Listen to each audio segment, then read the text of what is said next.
I'm your host, Locum23. You're joining me for BloodBound Book 1, Chapter 8, The Serum. In his office, Adrian has just opened his personal safe to reveal a secret invention, a serum that has the potential to turn a vampire back into a mortal human. Where did you get this? I created it. How did you develop it? Does it work? How did you develop it? Through decades of research and experimentation by the greatest scientific minds in the vampire world. Oh, so like any other drug? More or less, yes. I've suspected for a time that our nature is more biological than magical, a contagious mutation, if you will, into other species. There's still much science can't explain, but it's only a matter of time. And the serum can make a vampire mortal again. We hope so eventually. Is that what you want? To be immortal? Adrian hesitates and turns away. It doesn't matter. What do you mean? The serum isn't finalized yet. You mean you haven't tested it?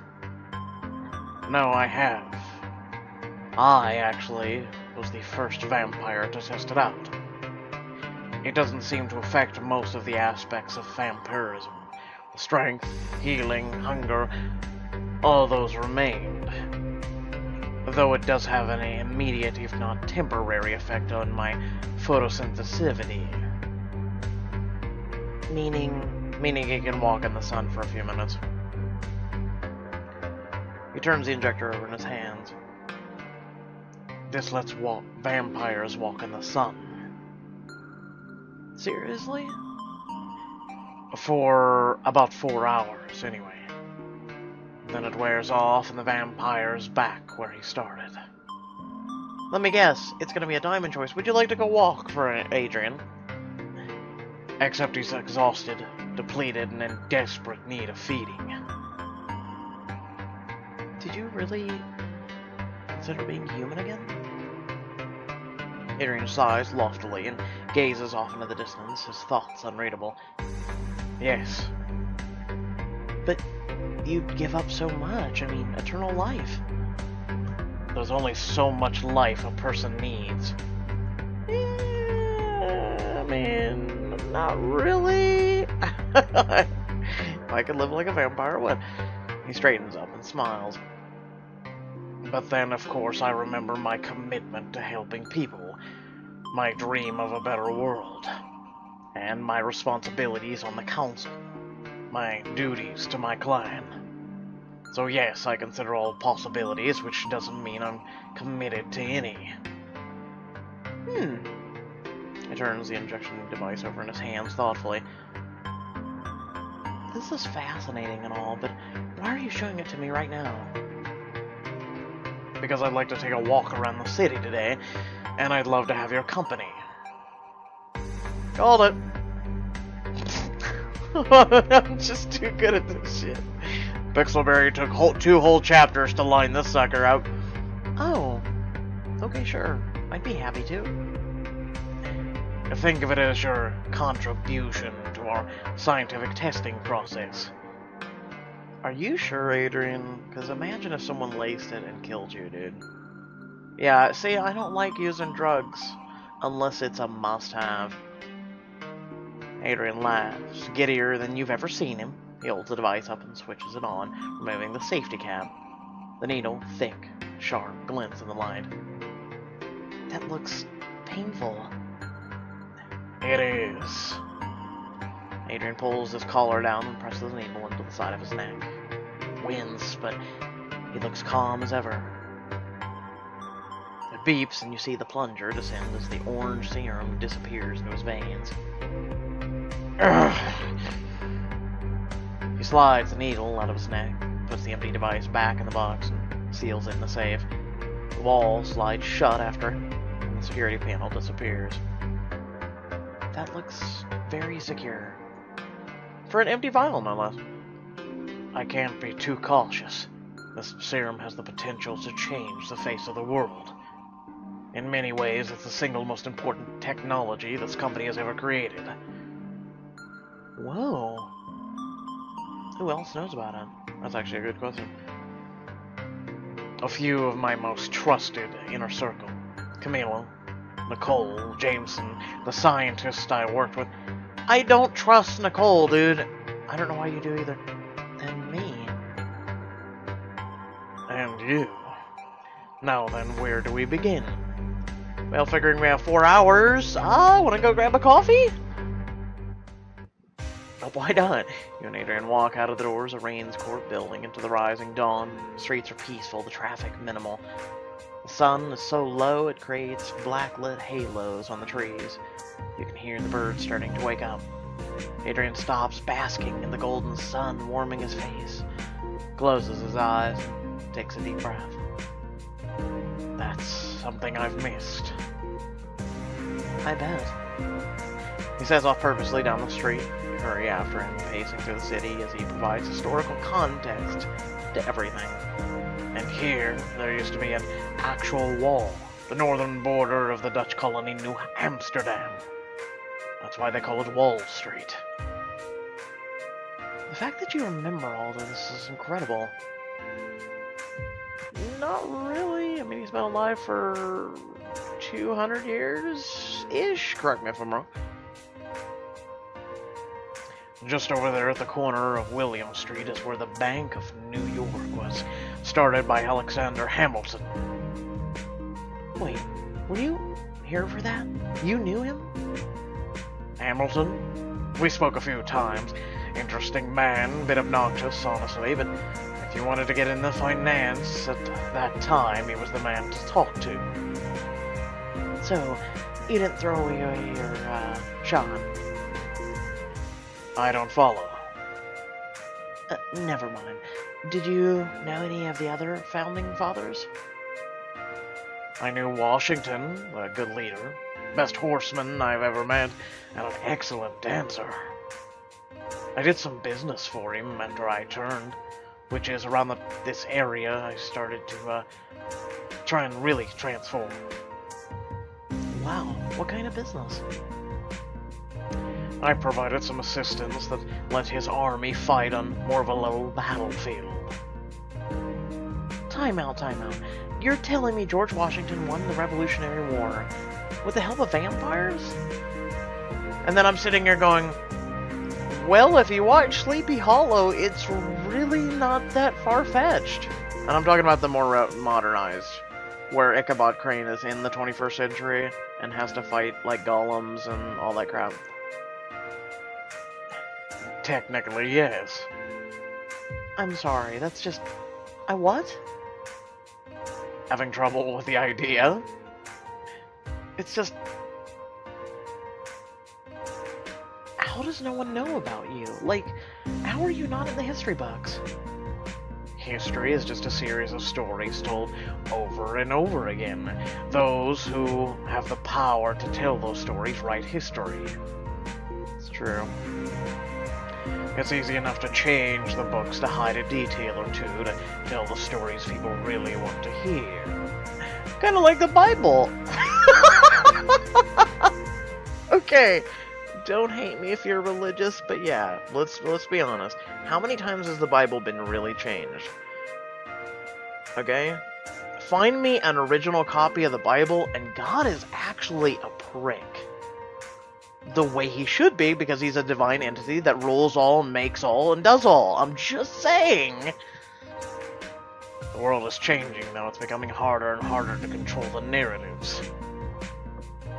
That's a good thing, right? I mean, in general, freedom, truth, and all that. But true freedom can be the most dangerous thing of all, Amy. Believe me. Now, shall we move along? Okay. Show me something else. True freedom? Scary? Not really. Well, we'll talk about it at the end. Of course, one of my favorite destinations is just around the corner. Grinning Adrian leads you past the tourist to a small fenced-in pocket park with a beautiful fountain. This is the oldest park in New York City. And what immensely historical thing happened here? Did Thomas Jefferson waltz here? He may well have. In 1776, after hearing the Declaration of Independence, a crowd came here and tore down a large statue of King George. Those 4,000 pounds of metal were melted into bullets and used by the Continental Army. Did you help tear down the statue? No, but I did help fire those bullets. It's weird. I don't really think of you as a veteran, but I guess you fought in the Revolutionary War, huh? Amy, I fought in every war. Oh, right. The two of you turn and walk up the Broadway. City is in full-blown mourning, commute commode, and the magical light of the early morning is gone. Streets around you are full of barking pedestrians and honking cars. Wrap some quick breakfast before the serum starts to fade. Am I gonna be breakfast? Yes, I'm starving. Look to your left and Adrian has disappeared. Adrian? Look behind you and he's standing very still on the sidewalk staring at an old, run-down park. You look like you're somewhere else. There was a church there once, over 200 years ago. A beautiful little building, carved stone, stained glass, and a bronze steeple. It sounds like it was very special to you. It was. Is that because it reminds you of someone? Yes. Your wife? Yes. I was wed there. I haven't set foot in this or any other church since. Adrian. He pulls himself together, smiles guardedly. Breakfast? Right. Food. Let's do it. I kinda know how Adrian feels. Hey! I haven't been around 200 years, but I've been around long enough. You head back towards the bustling road, looking for somewhere to eat. You know, I have my own tour of New York. No?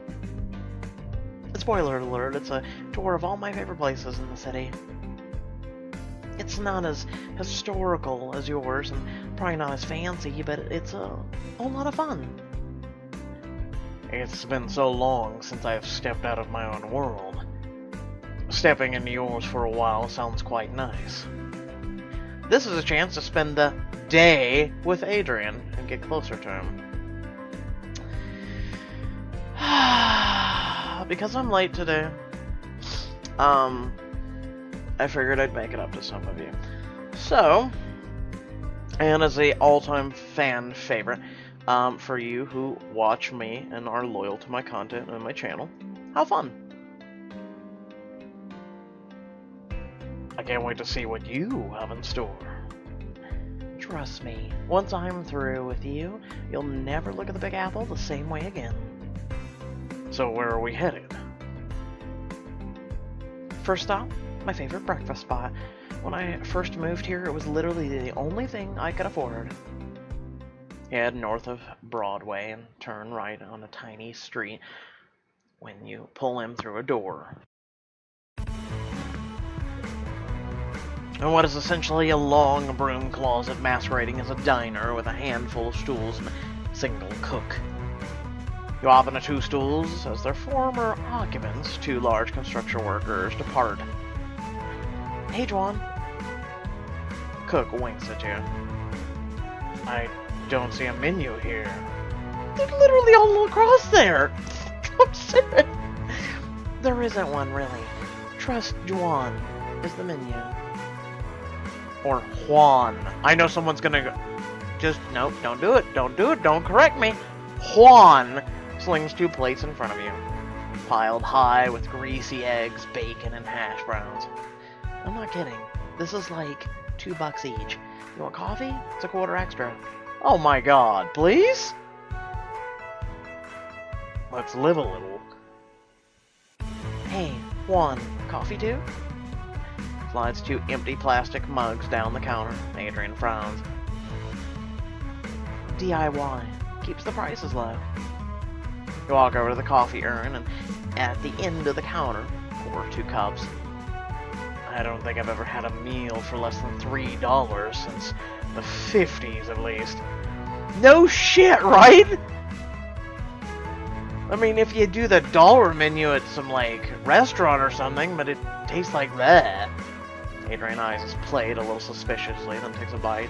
Smile blooms on his face. That is quite good. Right? The sheer volume of grease is staggering. Truly a taste of the past. Put that in your Yelp review. 20 minutes later, your plates are completely clear. Happy and satisfied, you both sip coffee from your plastic mugs. That was an excellent idea. Just delicious. So riddle me this. You seem to really like eating. But I don't really get why. I mean, do you need to eat? Well, he doesn't need to eat. He does need to drink blood, but other than feeding? No, I don't. Not nutritionally. So is eating food just a habit? I think it's choice. No, I eat food and drink and wine because it tastes good. Blood gets the job done, but it's not exactly something I would choose. I guess that's fair. It's basically like the guy in Matrix, Cypher, who was like, this steak, I know it doesn't exist, but it still tastes good. It just seems funny somehow that you guys eat and drink just for fun. Why? People do lots of things simply because they feel good. For instance, Camila has told me quite a bit about these video games Lily loves so much. I'm guessing they're not exactly essential to keeping her alive, though. Try telling her that. No, it actually does keep you alive. It's kind of like coffee. If you do not get me my video game mix every, like, couple days, I will go insane. Juan drops the bill in front of you. Adrian examines it curiously. $6? That's impressive. Hey, when you're broke, you figure out how to take advantage of the city on the cheap. Well, this one's on me. What's next? Oh, $6! Oh, watch out now. You walk down the high lane and a park that shoots through the downtown and old elevated railway tracks. I've been up here, but never during the day. This is one of my favorite things to do, and most importantly, it's free. Adrian runs his hand through the tall, waving grass that lines the path, smiling a little to himself. Up ahead, there are 2 street performers, a guy sitting in front of a cardboard box playing a shell game and a fortune teller woman. You don't see this kind of stuff up here at night.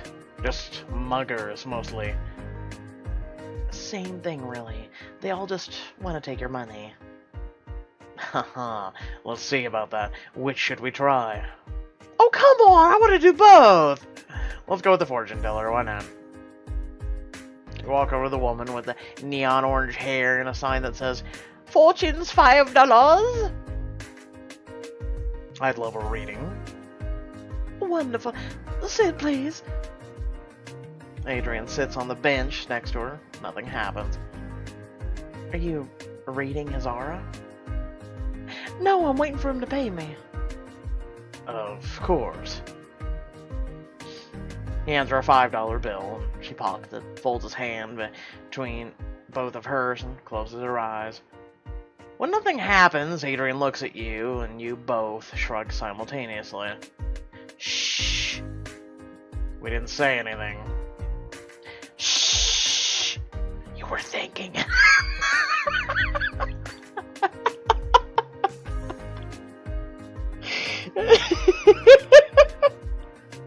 He sits motionless for at least a full minute.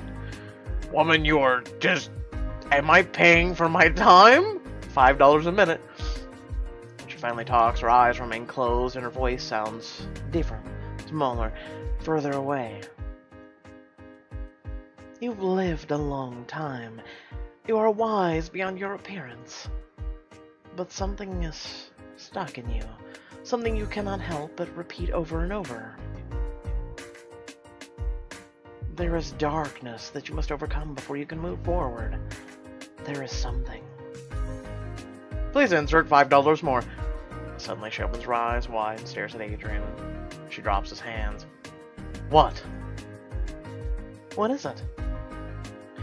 She hands him his $5 back, her hands trembling. Please take it back. I don't want your money. I'm sorry, I didn't mean to upset you. She seems nervous, a little afraid of him. Thank you for trying, I do appreciate it. Have a good day. Perhaps she is actually sensitive. And Adrian walk away. What was that about? Not entirely sure, honestly. Was she the real deal? Like an actual psychic? It's possible. Certainly, there's more common than you think. The world just gets weirder and weirder. Two of you walk a little further, basking in the sun. Adrian cranes his neck so the sunlight spreads more evenly across his face. I spent 28 years in the sun as a mortal, and I never really appreciated it.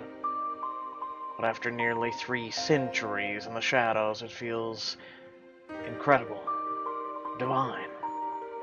I suppose you never appreciate something until it's gone. And unfortunately, that is human nature. You know, you look different in the sunlight. I do? You look more Happy, handsome, relaxed. I'm gonna go with handsome. Usually a scrutinizing look that sends a tingling sensation shooting down your spine. Well, if I may say so, sun-kissed is quite a good look on you as well. His phone beeps and he sighs. That's my alarm. The serum will be wearing off soon. I should probably head back to my building. Did you get to do everything you wanted today? Let's see. I ate a delicious meal, saw some lovely sights, basked in the sun in a garden. Am I missing anything? You forgot to kiss someone. Ah, so I have. And is this where there anyone you had in mind? You step closer, grinning. He inclines his head towards yours. You lean up, kissing him long and deep.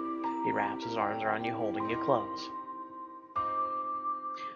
You're quite right. Now, this is the perfect day. Imagine what we could do with a few more hours. You lean into him again, the warmth of the sun melting with the warmth of his mouth on yours. Another time, perhaps. So what's the plan then? I could really use a nap, and you've got me on a nocturnal schedule. Naps for everyone. I need to rest as well. I've got big plans tonight. What are you doing? Be at my office at sundown, and I'll tell you. He smiles, but his eyes hint at something other than happiness. You're about to ask why, but Adrian looks preoccupied as he starts heading down the street. The two of you walk back to Raines HQ in silence. After a long and exceptionally fulfilling nap, you rush back out to Adrian's office, where Camille and Lily are waiting. Hey. Hey, Amy. Oh, hello. What are you doing here? I work here. I could write for Pixelberry! And Adrian told me to meet him here this evening. Oh my god, are you coming with us? I don't know. I'm not actually sure what you're talking about. Camille sighs. Adrian does love his dramatic surprises. We're going to this thing called the Awakening Ball, and it's the biggest vampire social event of the year. Camille shoots her a glare. Well, I wish Adrian had told me. I'm not exactly dressed for something like that. No, I mean... Why not? Question mark? Adrian enters, adjusting his collar. But don't worry, it's already arranged. Our host is very picky about the clothing everyone wears. He likes to have authentic period attire. Our outfits will be ready for us on arrival. And for the record, I wanted to surprise you. Sorry, I couldn't help myself. The Awakening Ball is always a lot of fun. It's a massive affair for everyone in the state, and it happens to be where any newly turned vampires make their debut. Sounds chic. Where is it? It's held in an old castle in upstate New York, the home of Marcel Lafayette, a wealthy vampire socialite. Ooh, we get to meet someone new. Anyone who's anyone in the New York vampire world will be there. Like, Priya? Oh yes, she'd never miss a party like this. Oh boy, we're gonna pull out all the stops with every single voice we have access to. I do hope she respects the rules this year. If I have to scrape another body off a gazebo. I think you're focusing on the wrong thing.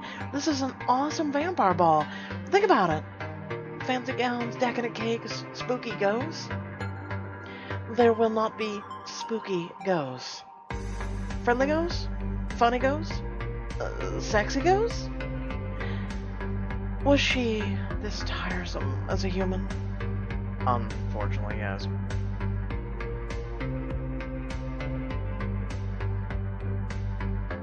She was delightful. Camilla rolls her eyes. Right. We better get going if we want to make the train. Lily hugged you, overflowing with excitement. This is going to be so much fun. You arrive at the platform to see lots of vampires and mortals buzzing with excitement as the train pulls in. Everyone looks incredible. Adrian arrives, walking alongside Nicole, the two deep in conversation. So I'll handle the Singapore contract and make sure the accelerator deal with Mansing International goes through. Oh, so it's in the same universe as everything else. Perfect. Are you sure you don't want to come with us on this trip? We have room. No, thank you. Hoity-toity parties are really not my scene. I'd much rather stay here and keep your company afloat. You're a damn good VP, Nicole. I try my best, boss. Adrian walks over to join you.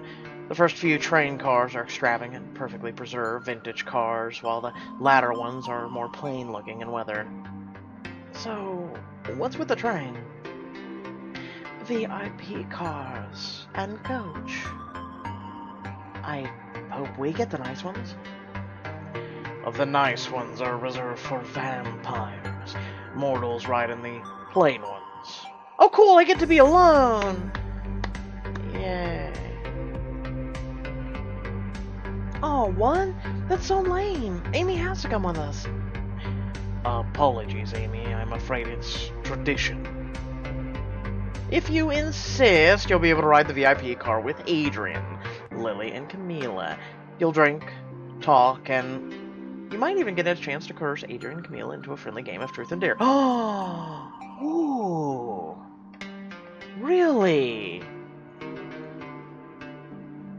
I'll ride in the VIP car anyway. Be fine in the mortal car. Oh, why not? Like I said, thank you all for being loyal fans. I mean, it is an actual rule. Or just a tradition. I suppose it's not exactly law.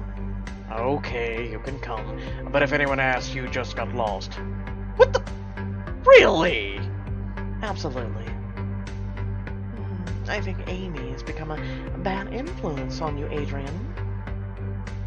He merely smirks as he ushers you on to one of the VIP train cars.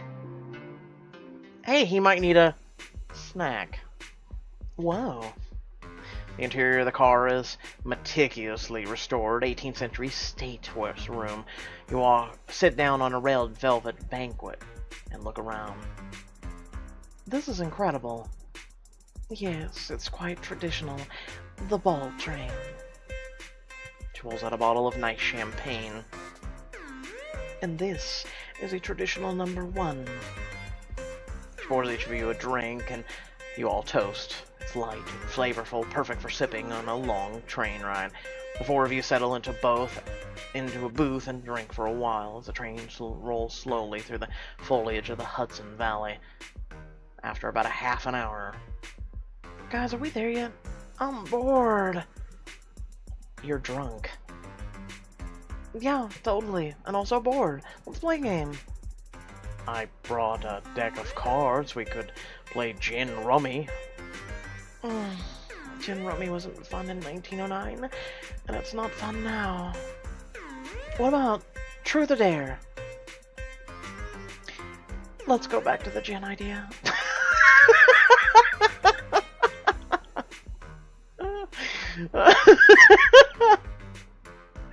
Come on, it'll be fun. You'll get to have an American teen experience you always wanted but never had.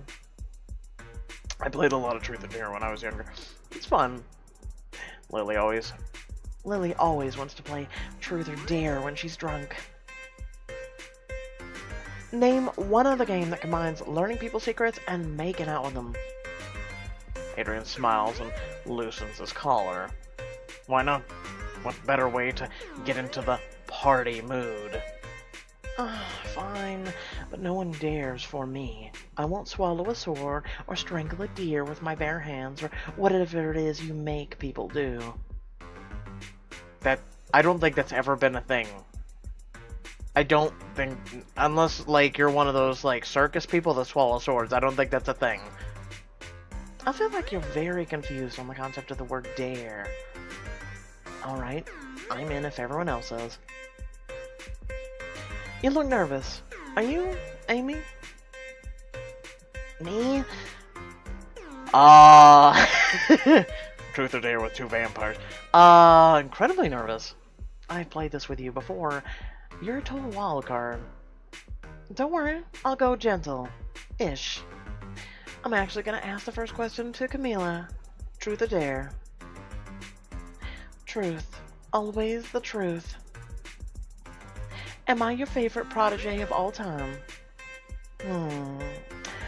I'd say you're likely in my top 5. Really? I rarely take on proteges. Mine tend to burn out and become either mass murderers or moody poets. Top 5's as good as it gets from her. Take it and run. I suppose that makes it my turn. Adrian, truth or dare? Truth. Oh, we gotta break this truth cycle now. Camila thinks for a moment, then rolls her eyes. Well, this is predictable. I think I already know everything about you. Amy, why don't you think of the question? Sure. Adrian? Can vampires That's a really dumb, stupid question. Both of these are really stupid questions. These are not questions I would ask Adrian. What's it feel like to kill someone? What? Can vampires truly feel love? Let's go with that one. It just makes more sense. Damn, getting heavy on this one. I want to hear what he has to say. Adrian deliberates, thinking for a long time, long enough for you to regret asking the question, finally speaks. Absolutely. But it's bittersweet, because the object of that love either dies or is forever changed when they're turned. Unless you fall in love with someone who's already a vampire. I suppose that's right, but I never have. Because you're romantic, and romantics need tragedy. Damn. That unfortunately is true. There's certainly some truth to that, but I think it's a bit more complicated. I've been alive nearly 300 years. I've killed, conquered, died, and been reborn. But the part of me that loves, I think that's the only human part of me left. I see. Really? The whole breakfast and coffee today, that wasn't human? That was still human, dude. Adrian clears his throat, clapping his hands together. Let's lighten this mood, shall we? Lily, truth or dare? Dare. God damn it, she broke it instead of me. Seriously? What's so serious? Adrian cocks his head, scrutinizing her. Okay. Walk down the aisle and kiss someone you've never met. Seriously? So serious.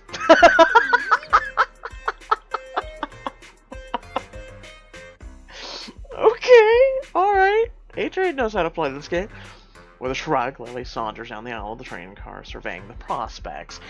She stops in front of a young woman, prim and beautiful, dressed in a confining corset and a hoop skirt. Lily leans in to talk to her. Clearly a newly turned one. How can you tell? The newer ones are a lot less forward. I guess you could say the exception being your friend, apparently. When you look up again, Lily and the woman are locked in a heated kiss. Ooh, get a Lily. After a few moments, Lily disengages from the woman and returns to her seat. Well, that was fun. Certainly looked like it. Melanie who, right? An ex-lover, I presume. She has no idea what she's missing. Thanks. Amy, do you want truth or dare? And spoilers, if you pick dare, I'm definitely making you kiss someone.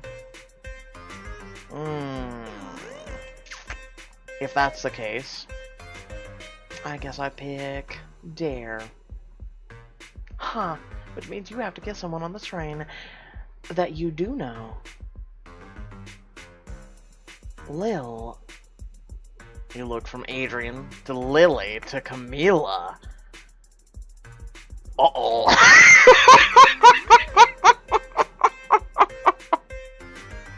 I could get in trouble with this one. You know what? I've actually been quite interested and piqued by this prospect for a while now. I got a kiss from Adrian. We've never kissed Lily, and we've never kissed Camila.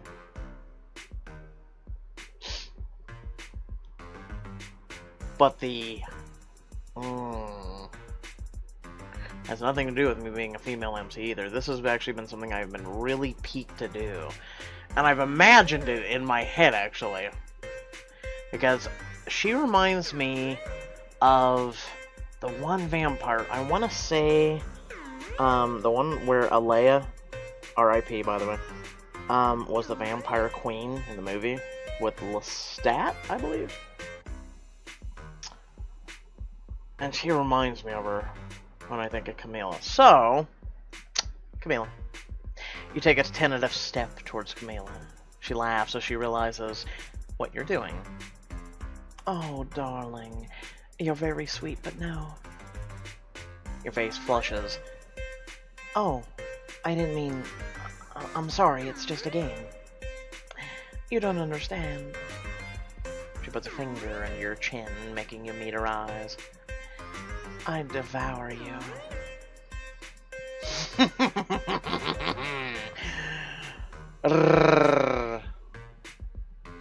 Right. Camila sighs, but you see a faint smile nonetheless. She leans forward, planting the tiniest of kisses on your lips. I was hoping for the devourment. God damn it! I told you, she's just like the vampire thought. It's like kissing. A surge of electricity. Like kissing the sun. You jerk back, overwhelmed. What was... Show off. You wanna go? Hey, I think we're there. Screw you, Lily. You turn to look out the window. The train slows, emerging from a forest, and you can see an incredible, secluded castle. The train's brakes screech to a halt. You emerge from the train's car, gawking at the majestic castle. Whoa. Whoa is right. I actually wanted to see what Devouring by Camila was like. The crowd pushes around you, and you instinctively press closer to Lily. Huh. There really aren't that many humans here. Are you scared to be in an event with so many vampires? A bit. I admit it's gotten a little dicey when I've been so outnumbered, but I trust you guys will look out for me. Of course we will. Let's go. Two of you hook arms, and together with Adrian and Camila and about 200 other vampires, you head towards the castle gates. Oh, come on! So had we not picked diamond options, that would have been super short if you think about it. Let me know if you did normal edition or not, and how short it was. I hope I'm not spoiling it for you guys by not playing normal for the last 2 weeks. I just wanted to give back, and also, in a way, since the Royal Romance does not come out on Fridays now, and they're taking a hiatus, and this is all they're releasing, it kind of feels like really boring Fridays, doesn't it? So speaking of really boring Fridays, I'm going to try and get maybe a stream going later or something, or at the very least work on some Diamond Editions. We're almost done with It Lives in the Woods Diamond Edition, by the way. And I was going to maybe this weekend plow through a couple Diamond Editions. So stay tuned for that. Plus there's some other content that some people have been suggesting to me to check out. So I was going to look into some other content as well. And see if maybe, what exactly to do. Basically, there's a lot on our plate right now. In case you guys didn't know, the end of May, in case you didn't watch the channel update, in case you haven't listened at all to what I've been saying, or you haven't joined our Discord, which you really should. It's linked down in the description below. The end of May brings, besides, by the way, Deadpool 2, which I can't really show on my channel, it brings Agony. It brings, which is a really dark yet cool looking game. You guys should really check it out. Like I said, feel free to join my Discord. It has trailers and everything for it on there. But also Detroit Becomes Human, which is a choices game, which really takes the choices that matter into a whole completely. I mean, if you guys didn't check out my playthroughs on the channel, they're still here. We streamed on Twitch, however, and you can follow me over there as well. It's on in the description. It's a game that really matters. It's where you literally can kill off your hero, and then the other two heroes that you play a total of 3. The 3 other main characters that you play. So you have 3 total.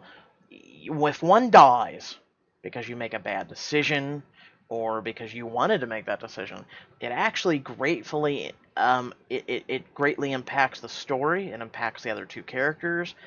You can kill all 3 and then it's game over, and then you get to see kind of what happens if those 3 aren't around to impact the story, and it's quite huge. Actually, it's quite huge. It's one of the biggest Choices Matters games that are coming out. It's something that's quite huge that's coming. So it's from people who have made a lot of Choices type games, the big league Choices type game, like the highest you can get right now. They're games that pretty much they've done before, and this is going to be one of their biggest ones to date, and it's something that a lot of people are sitting there going, this actually looks really good, when they were watching the stream. So I can't hype it up enough because I've actually got a chance to get hands-on with it, and I did a stream of it for the demo, and it was fantastic, so I can't hype it up enough now. It's something that you guys should really check out, and even if you don't have a PlayStation 4, at least you can watch me, play through it. You guys can, yell choices in the chat. I plan on having an interactive thing with the chat. You guys can help make decisions and things like that. It's something that'll bring us closer, something where you guys, instead of watching me make choices in choices, chapters, etc., you guys will be actually able to go along with me and be able to make those choices with me. So it's something that I'm really looking forward to. Like I said, I cannot hype it up enough. So make sure that even if you miss our stream on Twitch, you can, 1, I'll be doing reruns, 2, it's at the end of this May, and 3, I will be archiving any and all streams that I do on Twitch.